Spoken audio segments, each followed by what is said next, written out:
Welcome, and thank you for joining for another whiskey review. Today, we're going to take a look at the new Riff Single Malt Cask Strength Batch 1. Ooh. Dustin comes in at a hefty 56.9% ABV, aged at least 7 years, but could be 30. Could have a little... I don't think it'd be 30.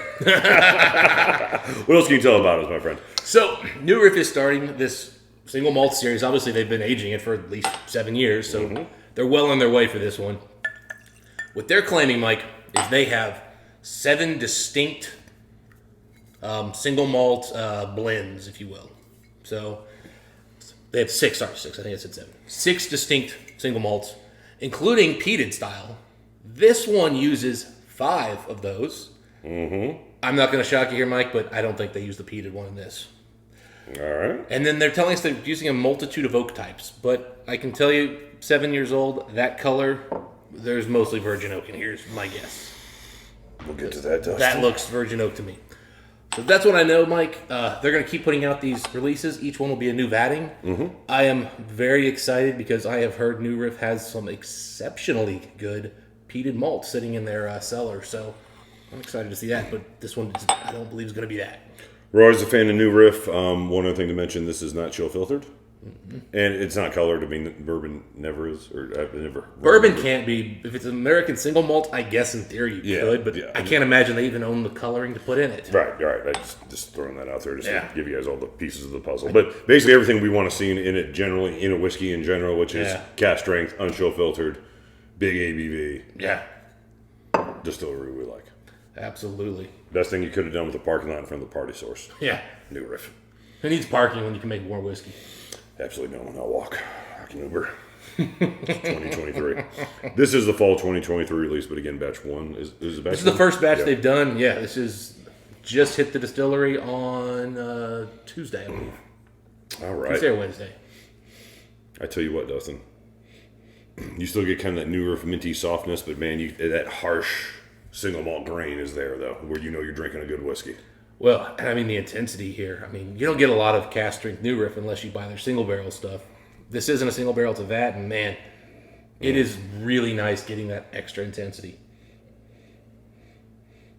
Very chewy oak, kind of a note to it.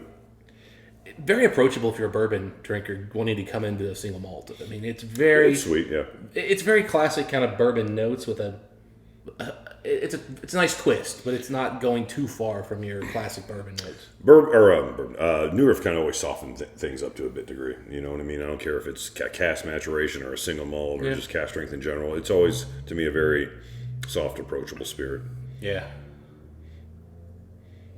And it does have that, I don't know what to call it, but there is a New Riff note.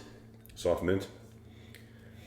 I mean, that could be part of it, but there's even like something to the oak note even that just always comes off New Riff. I mean, the only one that maybe didn't have that was that sherry finished 100% malted rye. And even that, I think, if you had it next to other New Riffs, you'd go, yeah, this is part of the same family.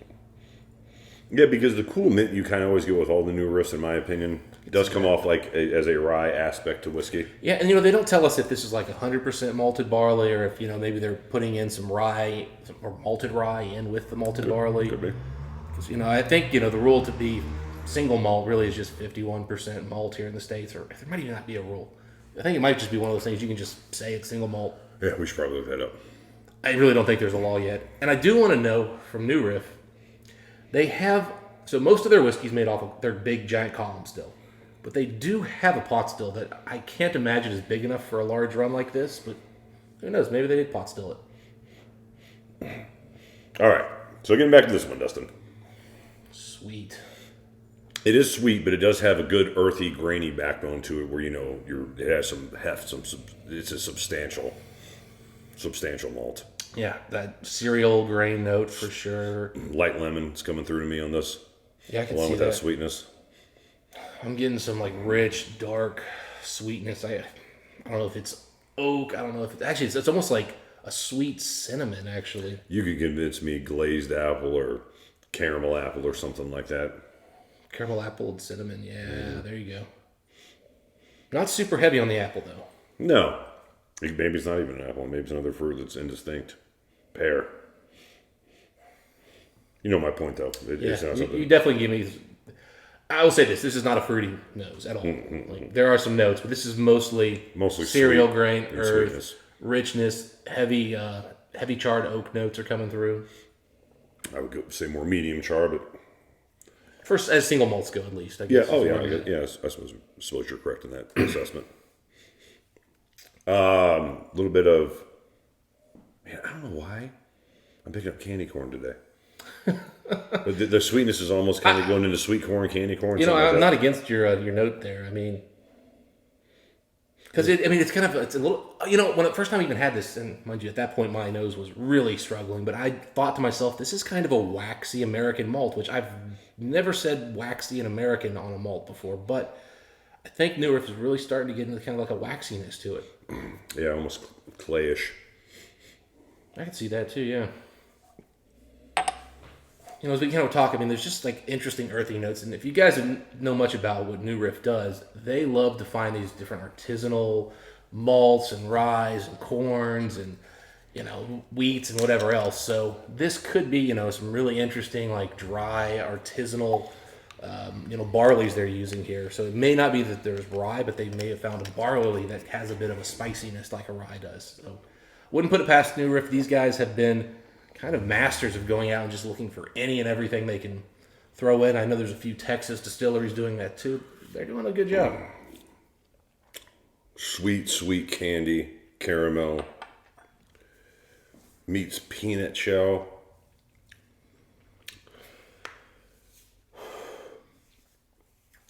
Give me a second here. It's complex. Yeah. Okay, hot cinnamon is like crazy here. Yeah. A ton of cinnamon, a ton of spice. The grain note almost actually is into a peanut shell. You still got plenty of that good sticky sweetness. That I would say it's a caramel sweetness. Just the easiest one to unravel. Should have had this before we tried it. Yeah, I'm getting pipe smoke, meets caramel. A little bit of ash in a pipe, yeah. That's where the char notes are coming in big time. Again, he's got that sweetness like you get on like the pipe smoke, where it gives you that nice. It's like it's sweet, but it's like a puff of smoke. It's almost more that. I was gonna initially try to go into that same old like light chocolate or something, but no, it's that pipe tobacco smoke. Burning wood in a chimney. You can see that. I mean, again, the cinnamon notes are huge on this thing. A little bit of sap almost in it. Hints of anise. Hints of molasses are coming through here for me. That's what I was saying with sap. It's almost like burning sap or burning molasses. Yeah. No, I'm right there with you.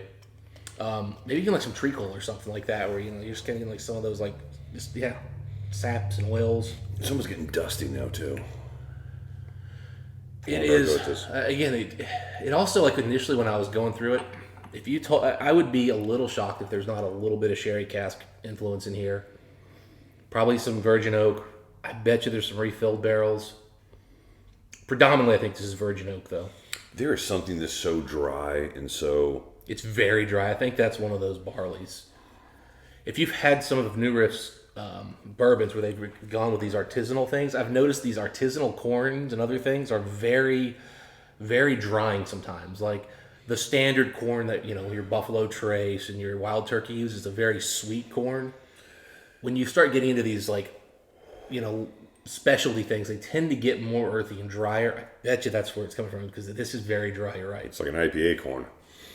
You know what's weird about the dryness? So initially there is sweetness like on the nose. Okay. And then maybe initially when it hits your mouth on the palate, it is initially sweet, but it's so insubstantial and it's so superficial. Like it moves on from that sweetness so quickly and gets into this drying note. Dry spice. So I kind of let it rest on my tongue and kind of swirled around a little bit. So I got to really enjoy it. There's some interesting conflicting and fighting sweet notes here. Yeah. And a lot of conflicting notes here. And I really can't tell you what they are. Again, to me it comes off like you've got a little bit of sherry in there. You've got like some bourbon, like cask kind of maturation where it's sucking in that vanilla. Earthy, spicy. Now that said, Mike, the finish, not much here. A little thin. Kind of lax there. But that's New Riff for you. It's a light spirit. It's a soft, light spirit. And it usually gives me, again, kind of variety. And the only reason I'm bringing that up again is I'm not sure if the mint and the rhino in this has anything to do with the actual maturation. I think it's just the distillery characteristic. It is just... Could be their yeast, could be their rick house, who knows? Yeah, it's just gritty, dry barley. The master distiller is a giant chewing gum fan. Every barrel's got a little gum on the bottom. But yeah, it's really approachable, Mike. This is again, like I said on the nose, this is an approachable introduction to American single malt for your bourbon drinker. And it's good for that. You could have it with a cigar. Like, if you're... I mean, and really, I know we had an Old Forester earlier. This does come off 1910, 1920-ish in the dark leather note, which isn't substantial, but it is there in the background.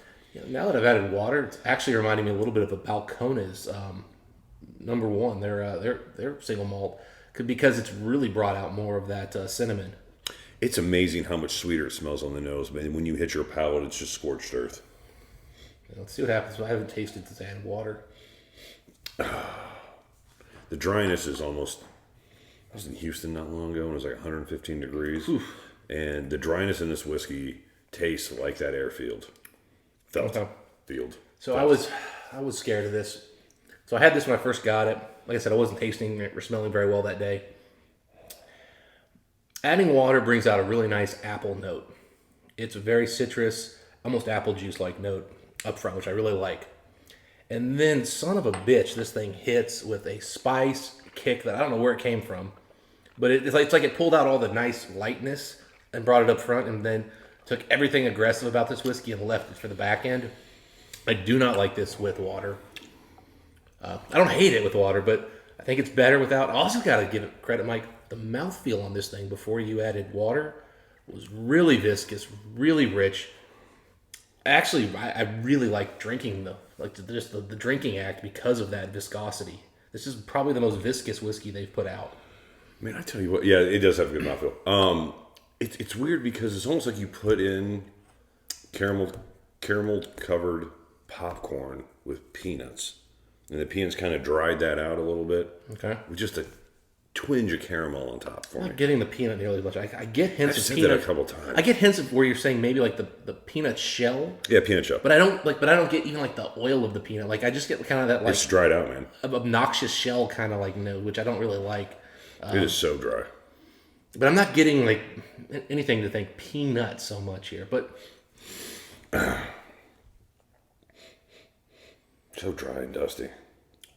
I really like the fact that it brought the fruits out with a little water. But okay, second sip, it didn't hit me as hard with the astringency and spice, but it's still leaving like a little bit of a unpleasant note on the finish.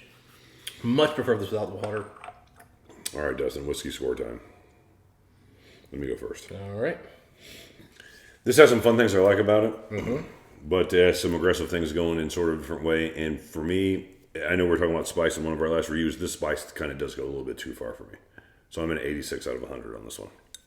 Your thoughts? Great mouthfeel, though.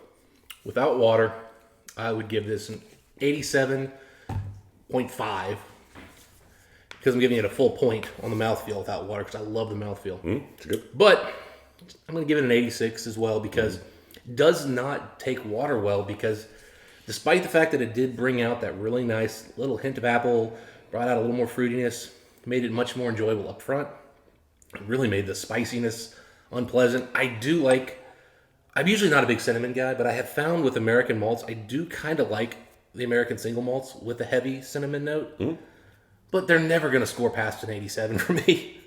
And this is a solid 86. It's not quite there. Excellent first job, New Riff. I get it. You're going after the Booker's American bourbon drinker who you want to bring into the New Riff single malt world. Next time, you got two. I'll give you two choices: more sherry casks, maybe some finishing like you did with that 100% malted rye, or bring us some peat. One of the two, or better yet, Mike, Peat always works. both.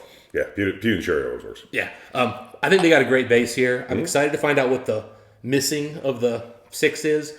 New Riff, also, I'd love you guys to disclose more about what the differences are on these 6. Maybe you'll do some kind of series where you do single bottles of each one. I don't know. Me and Dustin can come up and do a comparison. Yeah, we'll come up and hang out. We'll drink through all of them, put a video out. Yeah. Be a great weekend. Send us an email. Anyway, those are our thoughts on the whiskey. If you guys actually had a chance to try this one, let us know what you guys think. And Dustin, until next time, we'll do wish the folks. Happy new whiskey drinking. We'll see you then.